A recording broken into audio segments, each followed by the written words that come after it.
Carlos Salinas de Gortari. Un nombre que todavía hoy provoca escalofríos en la historia política de México.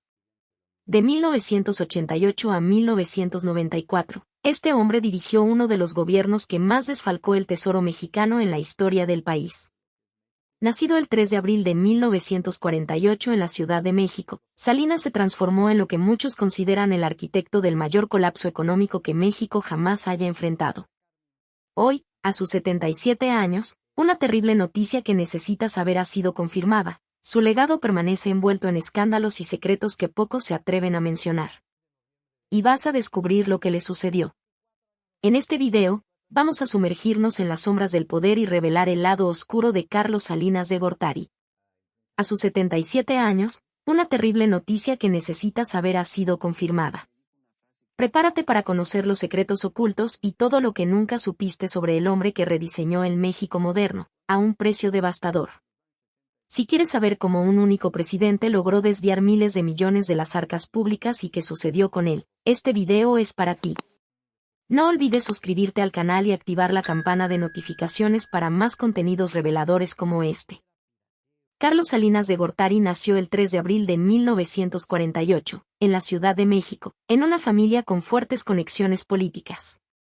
Su padre, Raúl Salinas Lozano, fue senador y ministro de Industria y Comercio durante la presidencia de Adolfo López Mateos, lo que proporcionó al joven Carlos un ambiente donde la política era tema constante en las conversaciones familiares. Desde temprana edad, Salinas mostró interés por el servicio público y decidió construir una sólida formación académica para alcanzar sus objetivos. Se graduó en Economía por la Universidad Nacional Autónoma de México UNAM en 1969. No satisfecho, continuó sus estudios en el extranjero, obteniendo una maestría en Administración Pública en 1973 y un doctorado en Economía Política y Gobierno en 1978, ambos por la prestigiosa Universidad Harvard, en los Estados Unidos. Al regresar a México, ingresó al servicio público a principios de la década de 1970, trabajando en diversos cargos técnicos en la Secretaría de Hacienda. Su capacidad analítica y conocimiento en economía llamaron la atención de los líderes del Partido Revolucionario Institucional PRI, que gobernaba México desde 1929. Salinas rápidamente se destacó como uno de los llamados tecnócratas jóvenes políticos con formación académica avanzada y visión modernizadora para el país. El gran salto en su carrera ocurrió en 1982, cuando su mentor político, Miguel de la Madrid, fue elegido presidente de México. De la Madrid nombró a Salinas para el estratégico cargo de secretario de Programación y Presupuesto, posición que controlaba las finanzas públicas del país en un momento particularmente difícil, marcado por la grave crisis económica que asolaba México. Durante los 6 años en que ocupó este cargo 1982 a 1988, Salinas implementó severas medidas de austeridad fiscal y dio inicio a reformas económicas significativas.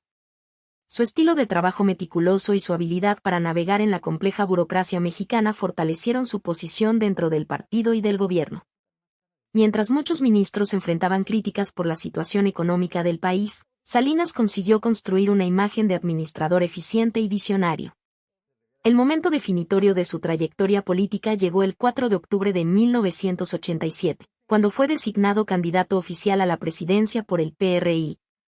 Su nominación siguió el procedimiento conocido como dedazo, literalmente gran dedo, práctica por la cual el presidente en ejercicio elegía a su sucesor. La elección de Salinas sorprendió a muchos observadores políticos, que esperaban la nominación de figuras más tradicionales del partido. Con apenas 39 años en la época de su nominación, Salinas representaba a una nueva generación de líderes mexicanos. Su campaña electoral se enfocó en la promesa de modernizar México y transformarlo en una potencia económica a través de reformas estructurales profundas. La juventud y el dinamismo del candidato contrastaban con la tradicional imagen del PRI, partido que ya completaba casi 6 décadas en el poder. Mientras la campaña presidencial avanzaba, muchos mexicanos se preguntaban si este joven economista formado en Harvard realmente representaría un cambio genuino o sería apenas la continuación del sistema político que dominaba el país. Carlos Salinas de Gortari nació el 3 de abril de 1948, en la Ciudad de México, en una familia con fuertes conexiones políticas. Su padre, Raúl Salinas Lozano, Fue senador y ministro de Industria y Comercio durante la presidencia de Adolfo López Mateos, lo que proporcionó al joven Carlos un ambiente donde la política era tema constante en las conversaciones familiares. Las elecciones presidenciales de 1988 en México marcaron un hito en la historia política del país y dejaron una sombra de duda que perseguiría a Carlos Salinas de Gortari durante toda su presidencia y vida posterior. La jornada electoral del 6 de julio de 1988 se desarrolló en un clima de tensión sin precedentes, con un PRI enfrentando por primera vez una oposición con posibilidades reales de victoria. El principal rival de Salinas fue Cuauhtémoc Cárdenas, hijo del expresidente Lázaro Cárdenas y candidato de una coalición de izquierda denominada Frente Democrático Nacional. Cárdenas había sido miembro del PRI pero abandonó el partido en protesta por la designación de Salinas y las políticas neoliberales adoptadas durante el gobierno de Miguel de la Madrid. Conforme avanzaba la noche electoral, los primeros resultados mostraban una tendencia favorable para Cárdenas. Algo inédito en la historia moderna de México, donde el PRI había ganado todas las elecciones presidenciales desde 1929. Lo que sucedió después se convertiría en uno de los episodios más controvertidos de la historia electoral mexicana. A las 7:30 de la noche, cuando Cárdenas lideraba el conteo en numerosos distritos, el sistema computacional encargado del recuento de votos sufrió un colapso repentino. Este incidente, que pasaría a la historia como la caída del sistema, interrumpió el flujo de información durante varias horas. Cuando el sistema volvió a funcionar, la tendencia se había revertido milagrosamente a favor de Salinas. El 10 de julio, la Comisión Federal Electoral anunció oficialmente la victoria de Salinas con el 50.36% de los votos, mientras Cárdenas habría obtenido el 31.12%. Sin embargo, días después de la elección, en un acto sin precedentes, la mayoría priista en la Cámara de Diputados ordenó la quema de las boletas electorales, eliminando cualquier posibilidad de recuento o verificación independiente. Las protestas no tardaron en estallar. Miles de mexicanos salieron a las calles denunciando fraude electoral. Cárdenas se negó a reconocer los resultados y lideró masivas manifestaciones en la capital y otras ciudades importantes. Observadores internacionales y medios de comunicación extranjeros también expresaron serias dudas sobre la limpieza del proceso electoral. El escritor y novel mexicano Octavio Paz resumió el sentimiento de muchos cuando declaró que la legitimidad del nuevo gobierno estaba en entredicho desde su origen. Por su parte, Salinas respondió a las acusaciones con una estrategia doble. Por un lado, defendió la legalidad de su victoria. Por otro, admitió implícitamente que necesitaba ganar legitimidad mediante sus acciones de gobierno.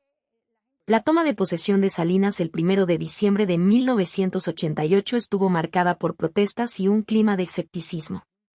En su discurso inaugural, el nuevo presidente prometió modernizar México y acabar con prácticas antidemocráticas. Pero para muchos ciudadanos estas palabras sonaban huecas viniendo de alguien que muchos consideraban había llegado al poder precisamente mediante tales prácticas. La sombra de la elección de 1988 nunca abandonaría completamente a Salinas. Incluso cuando su popularidad aumentó durante los primeros años de su gobierno gracias a reformas económicas y programas sociales, la percepción de ilegitimidad seguía presente en amplios sectores de la sociedad mexicana, sentando las bases para futuras crisis políticas. El sexenio de Carlos Salinas de Gortari, que abarcó de 1988 a 1994, estuvo marcado no solo por profundas reformas económicas y políticas, sino también por una serie de muertes de figuras prominentes que despertaron sospechas y contribuyeron a una atmósfera de incertidumbre política en México. La primera de estas tragedias ocurrió el 1 de octubre de 1989, cuando Manuel de Jesús Cloutier, conocido popularmente como Maquío, perdió la vida en un accidente automovilístico en la carretera Culiacán-Mazatlán. Cloutier, quien había sido candidato presidencial por el Partido Acción Nacional en las mismas elecciones que llevaron a Salinas al poder, se había convertido en uno de los críticos más vocales sobre la legitimidad del proceso electoral de 1988. Su muerte en circunstancias que muchos consideraron sospechosas alimentó teorías sobre un posible atentado político, aunque las investigaciones oficiales concluyeron que se trató de un accidente. El vínculo familiar entre Salinas y Cloutier resultaba particularmente complejo, ya que Luis Donaldo Colosio, entonces colaborador cercano del presidente y quien más tarde sería designado como candidato presidencial del PRI, estaba casado con Diana Laura Riojas, sobrina política de Cloutier. Esta conexión familiar intensificó los rumores y especulaciones en torno al accidente. Sin embargo, el episodio más impactante del sexenio salinista ocurrió el 23 de marzo de 1994, cuando Luis Donaldo Colosio, ya como candidato oficial del PRI a la presidencia, fue asesinado durante un mitin en Lomas Taurinas, un barrio marginal de Tijuana. Colosio recibió 2 disparos, uno en la cabeza y otro en el abdomen, falleciendo horas después en el hospital. El asesino material, Mario Aburto Martínez, fue capturado inmediatamente en el lugar. Pero las investigaciones sobre quien ordenó el crimen y las posibles motivaciones políticas detrás del mismo siguen siendo objeto de debate hasta la actualidad. El magnicidio de Colosio sacudió profundamente a la sociedad mexicana y generó una crisis política sin precedentes. Las especulaciones sobre la participación de altos mandos del gobierno o del propio partido oficial en el asesinato se multiplicaron, especialmente después de que Colosio hubiera pronunciado un discurso en el Monumento a la Revolución donde parecía distanciarse de algunas políticas salinistas y prometer una renovación democrática.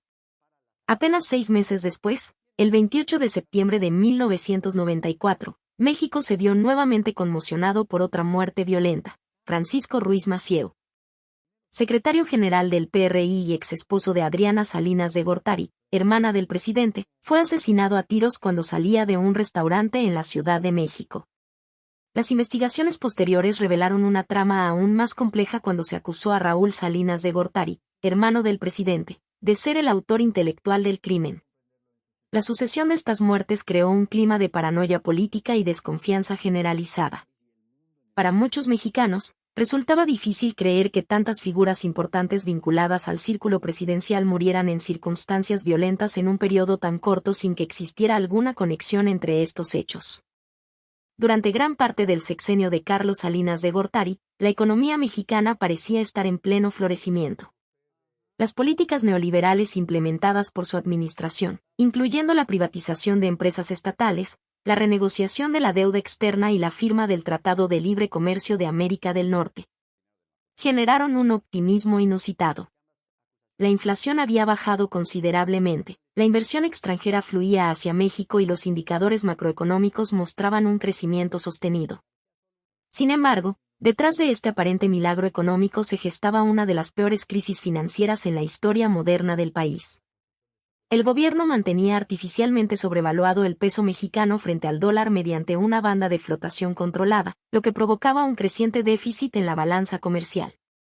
Además, gran parte del crecimiento económico se sustentaba en capital especulativo atraído por las altas tasas de interés, dinero que podía salir rápidamente del país ante cualquier señal de inestabilidad. A lo largo de 1994, el último año del mandato de Salinas, varios eventos comenzaron a minar la confianza de los inversionistas. El levantamiento zapatista en Chiapas el 1 de enero. El asesinato de Luis Donaldo Colosio en marzo y el de Francisco Ruiz Massieu en septiembre. Estas crisis políticas, sumadas a la incertidumbre propia de un año electoral, provocaron una preocupante fuga de capitales. Las reservas internacionales del Banco de México disminuyeron dramáticamente mientras el gobierno insistía en mantener la paridad cambiaria. El 1 de diciembre de 1994, Ernesto Zedillo tomó posesión como nuevo presidente de México, heredando una situación económica extremadamente frágil. Apenas 20 días después, el 20 de diciembre, el gobierno se vio obligado a ampliar la banda de flotación del peso, lo que en la práctica significó una devaluación inmediata del 15%. El pánico se desató en los mercados y en cuestión de días el peso perdió más del 50% de su valor frente al dólar. Esta decisión y sus catastróficas consecuencias pasarían a la historia como el error de diciembre o, internacionalmente, como el efecto tequila, debido al impacto que tuvo en otras economías emergentes. La crisis desató una profunda recesión económica. El PIB mexicano se contrajo un 6.2% en 1995, miles de empresas quebraron. Los intereses hipotecarios se dispararon llevando a innumerables familias a perder sus hogares, y la tasa de desempleo alcanzó niveles sin precedentes.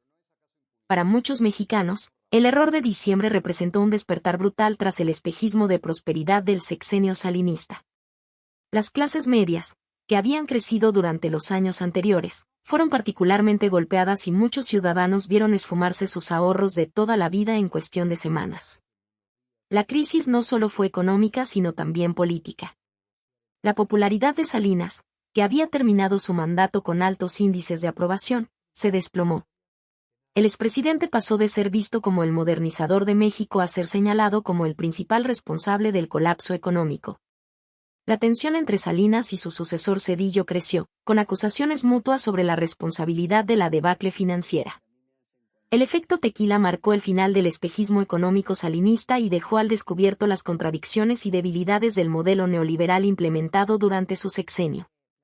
Tras concluir su controvertido sexenio presidencial y enfrentar el descrédito por la crisis económica de 1994, Carlos Salinas de Gortari permaneció en México durante algunos años, aunque con un perfil cada vez más bajo. La situación se tornó insostenible en 1995 cuando su hermano Raúl fue arrestado, acusado de ser el autor intelectual del asesinato de Francisco Ruiz Massieu. Este escándalo familiar, sumado al creciente descontento popular por los efectos de la crisis económica, intensificó el rechazo hacia el expresidente. En marzo de 1995, Salinas abandonó temporalmente México rumbo a Estados Unidos y posteriormente a Canadá, en lo que muchos interpretaron como una huida. Sin embargo, regresó brevemente a México antes de emprender un nuevo viaje al exterior, esta vez con carácter más definitivo. Fue en 1999 cuando estableció su residencia en Dublín, Irlanda, iniciando así un prolongado autoexilio. La elección de Irlanda como destino no fue casualidad. El país europeo ofrecía ventajas fiscales para personas con alto patrimonio y, además, no contaba con tratado de extradición con México, lo que proporcionaba a Salinas una seguridad adicional ante eventuales procesos judiciales en su país natal. En Dublín, el expresidente mexicano adquirió una mansión en una zona exclusiva y comenzó una discreta vida alejada de los reflectores. Durante sus años en el exterior, Salinas ha mantenido un perfil público extremadamente bajo, aunque no ha cortado completamente sus lazos con México. Sus esporádicas visitas al país han generado una peculiar leyenda urbana que lo vincula con los terremotos. Esta superstición popular, conocida como el mito del presidente que trae terremotos, surgió cuando en 1985, siendo secretario de Programación y Presupuesto, un devastador sismo azotó la Ciudad de México. Posteriormente, coincidencias entre algunas de sus visitas y nuevos movimientos telúricos alimentaron esta creencia sin fundamento científico. En septiembre de 2017, cuando un potente terremoto sacudió el centro de México, circularon rumores sobre la presencia de Salinas en el país, reavivando el mito. Aunque estas asociaciones carecen de toda base racional, ilustran el lugar que el expresidente ocupa en el imaginario colectivo mexicano, donde su figura sigue vinculada a momentos de crisis y desastre. En 2021, a los 73 años de edad, Salinas dio un paso significativo en su distanciamiento de México al obtener la nacionalidad española. Este nuevo estatus le otorgó mayor seguridad jurídica y libertad de movimiento dentro de la Unión Europea. La noticia, aunque discreta en los medios españoles, provocó reacciones encontradas en México, donde muchos lo interpretaron como una confirmación de su falta de arraigo con el país que una vez gobernó. Actualmente, el expresidente divide su tiempo entre residencias en Reino Unido y España, manteniendo contactos empresariales y financieros internacionales. Sus apariciones públicas son extremadamente raras y cuidadosamente controladas. A diferencia de otros expresidentes mexicanos que mantienen cierta presencia pública o académica, Salinas ha optado por una vida casi hermética. A pesar de su ausencia física, la sombra de Salinas sigue presente en la política mexicana. Su nombre continúa evocando tanto el proyecto modernizador que encabezó como los escándalos y crisis que marcaron el fin de su administración. Las primeras luces de la mañana atravesaban las ventanas del apartamento en el centro de la Ciudad de México, revelando una pila de documentos esparcidos sobre la mesa. Álvaro Martínez, un periodista investigativo de 45 años, ajustó sus lentes y fijó la mirada en una fotografía antigua. En ella, un joven Carlos Salinas de Gortari sonreía a la cámara, aparentemente inocente de los secretos que cargaba. La investigación que lo ocupaba hacía meses parecía un laberinto sin salida. Cada documento, cada testimonio, cada rumor apuntaba hacia una compleja red de poder y silencio que envolvía a la familia Salinas. En el centro de todo, La figura enigmática del expresidente y su hermano Raúl. Su teléfono vibró. Era un mensaje de una fuente anónima, alguien cercano a los bastidores del poder. Cuidado con lo que vas a mover, decía el mensaje codificado. Álvaro sabía que estaba cerca de algo grande. El caso más perturbador era el supuesto asesinato de Manuela, una empleada doméstica, en 1951. Documentos confidenciales sugerían un incidente violento que involucraba a Carlos Salinas siendo niño, un secreto largo tiempo enterrado bajo capas de influencia política. Álvaro había obtenido testimonios extraoficiales que apuntaban a una versión diferente de la historia oficial. En 1995, la detención de Raúl Salinas por enriquecimiento ilícito había sido solo la punta del iceberg. Las acusaciones sobre la desaparición de Francisco Ruiz Massieu seguían sin respuestas definitivas. Cada nombre mencionado parecía cargar una historia oscura, un secreto que pocos se atrevían a revelar. El rumor del chupacabras también llamaba su atención. ¿Sería otra estrategia para desviar la atención de los escándalos políticos? Álvaro sabía que necesitaba ser cauteloso. Periodistas que investigaban demasiado profundo tenían historias de desapariciones y silenciamientos. Su oficina estaba repleta de fotografías, recortes de periódico y documentos que formaban un mosaico complejo. Conexiones invisibles parecían entrelazar eventos aparentemente inconexos. La familia Salinas era como un rompecabezas cuyas piezas se negaban a encajar completamente. Un nuevo mensaje llegó. Esta vez, un número de teléfono sin identificación. Álvaro dudó antes de marcar.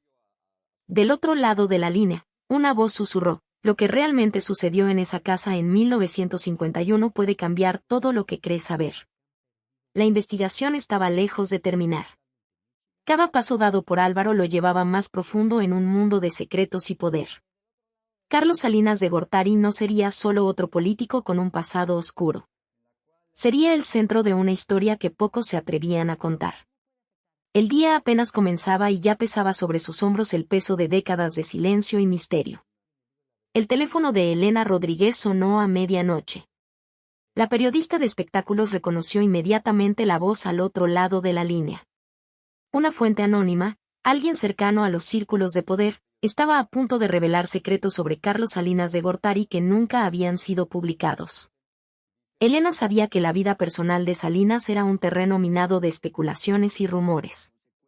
Su primer matrimonio con Cecilia Oxeli González había sido una historia conocida. Casados en 1972, tuvieron 3 hijos que crecieron bajo el escrutinio constante de la vida política mexicana. El matrimonio parecía perfecto desde el exterior, pero Elena sospechaba que había mucho más detrás de esa fachada. El segundo matrimonio con Ana Paula Gerard había traído otros 3 hijos. 2 familias, 6 hijos, una vida pública intensa. Pero lo que realmente llamaba la atención de Elena eran los rumores persistentes sobre su supuesta relación con la actriz Adela Noriega. La voz en el teléfono comenzaba a revelar detalles explosivos. Supuestas amenazas a Luis Miguel para mantenerlo alejado de Adela Noriega. Un mundo de poder, deseo y manipulación se abría paso entre las líneas de la conversación. Los rumores sobre un hijo secreto con Adela Noriega habían sido sistemáticamente desmentidos. Sin embargo, Elena había aprendido en su carrera que los desmentidos más enérgicos a menudo escondían las verdades más incómodas. Cada negativa parecía añadir más combustible a la especulación. Su blog de notas estaba lleno de nombres, fechas, conexiones aparentemente inconexas. La vida personal de Salinas era como un laberinto donde cada paso revelaba un nuevo misterio. ¿Cuánto de lo que se decía era verdad? ¿Cuánto era simple especulación alimentada por el morbo público? La fuente continuaba hablando. Detalles sobre encuentros secretos, conversaciones susurradas, movimientos calculados. El mundo de Salinas era un juego de ajedrez donde cada movimiento tenía consecuencias imprevisibles. Elena sentía que esta información podría ser el punto de inflexión en su carrera. No se trataba solo de un escándalo más. Era la posibilidad de desentrañar la verdadera personalidad de uno de los políticos más influyentes de México. Un nombre surgía constantemente entre los rumores: Adela Noriega. Actriz, objeto de deseo, supuesta amante. Su nombre se entrelazaba con los de Salinas como un enigma sin resolver. La llamada estaba por terminar. La fuente advirtió: lo que estás a punto de saber cambiará todo lo que crees saber sobre Salinas. Elena sabía que esta noche marcaría un antes y un después en su investigación. El amanecer llegaba lentamente. Con él, la promesa de secretos a punto de ser revelados y una historia que estaba lejos de terminar. El bufete de abogados especializado en investigaciones financieras llevaba meses rastreando un rastro de dinero que parecía desvanecerse entre fronteras. Roberto Guzmán, el abogado principal, extendió sobre la mesa un complejo diagrama de flujos financieros que conectaban México con cuentas bancarias en Suiza. Todo comenzaba con Raúl Salinas, hermano de Carlos, y las investigaciones que habían sacudido los cimientos del poder político mexicano. Las cuentas en bancos suizos no eran un simple rumor, sino un laberinto de transacciones que desafiaban cualquier explicación convencional. En 2007, un movimiento sorprendió a todos. Carlos Salinas devolvió $74 millones al gobierno mexicano. Un acto que para muchos sonaba más a una estrategia de defensa que a un gesto de transparencia. Roberto sabía que cada centavo tenía una historia, cada transferencia un significado oculto. El estilo de vida actual de Salinas seguía siendo un enigma.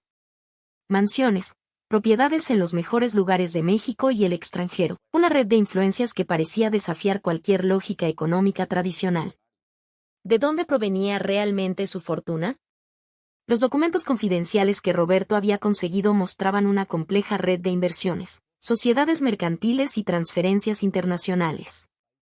Cada papel añadía una capa más de misterio a la ya intrincada historia financiera de los Salinas. Un antiguo funcionario de Hacienda, quien pidió mantener el anonimato, había filtrado información reveladora. Hablaba de mecanismos sofisticados de ocultamiento financiero, de conexiones que iban más allá de lo que cualquier investigación oficial había logrado desentrañar. Las cuentas en Suiza no eran un caso aislado. Representaban un sistema complejo de movimientos financieros que desafiaban la comprensión convencional. Cada transferencia, cada número, cada fecha parecía tener un significado más profundo que el simple movimiento de dinero. Roberto recordaba las declaraciones de Salinas, siempre negando cualquier irregularidad, siempre presentándose como una víctima de persecución política. Pero los números hablaban por sí mismos. Un lenguaje frío y preciso que no admitía interpretaciones. La devolución de $74 millones había sido presentada como un gesto de transparencia. Sin embargo, para investigadores como Roberto, solo era la punta de un iceberg mucho más grande. ¿Qué había detrás de esa devolución? ¿Qué secretos seguían ocultos? Un nuevo documento llegó esa mañana. Un archivo confidencial que prometía revelar detalles sobre el origen real de la fortuna de los Salinas.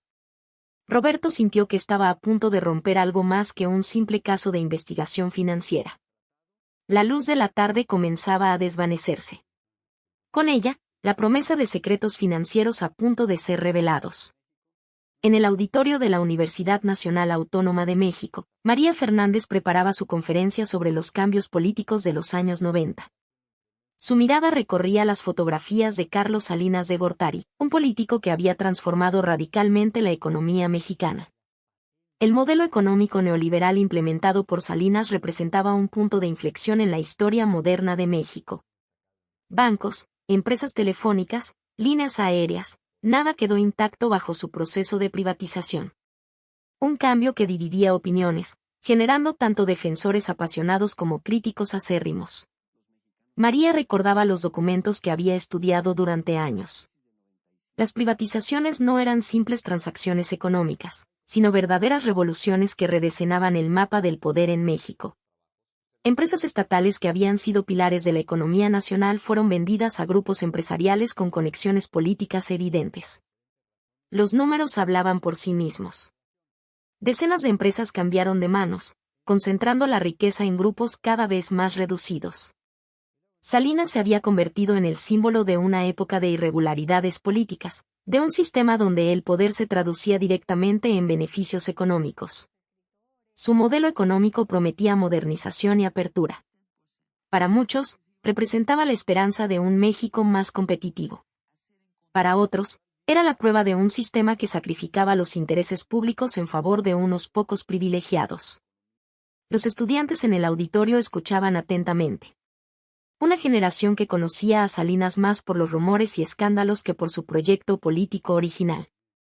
María sabía que estaba reconstruyendo una historia compleja, llena de matices y contradicciones. Las privatizaciones habían sido el caballo de batalla de Salinas. Bancos que pasaron de manos públicas a privadas, empresas telefónicas transformadas en imperios controlados por unos cuantos, líneas aéreas que cambiaron completamente su estructura. Cada venta era un capítulo de una historia más amplia de transformación económica. Un estudiante levantó la mano. ¿Cómo un político podía tener tanto poder? María sonrió. El poder de Salinas iba más allá de los cargos oficiales. Era un poder construido en los intersticios del sistema, en las conexiones invisibles entre política y economía. Los archivos que había consultado mostraban un panorama demoledor. Privatizaciones que beneficiaban a grupos específicos, decisiones económicas que parecían responder más a intereses particulares que a proyectos nacionales. Salinas se había convertido en más que un político. Era un símbolo de una época, un hombre que condensaba todas las irregularidades de un sistema político complejo. Su legado era una historia de transformación y controversia. La conferencia llegaba a su fin. Afuera, la Ciudad de México seguía su ritmo, guardando los secretos de una época que había cambiado para siempre el rumbo del país. Y así llegamos al final de esta historia impactante sobre Carlos Salinas de Gortari, un hombre cuyas acciones cambiaron para siempre el destino de México. Como pudieron ver, la historia no siempre aparece en los libros tal como realmente sucedió. Y esta es solo una de las muchas verdades que continuaremos trayéndoles. Si quedaste impactado con estas revelaciones, no te lo guardes. Comenta ahora mismo lo que te pareció más sorprendente de esta historia. Deja tu like para que podamos continuar investigando y trayendo contenidos como este. Y si aún no formas parte de nuestra comunidad, ¿qué estás esperando? Suscríbete ya al canal y activa la campana de notificaciones para no perderte ninguno de nuestros próximos videos investigativos.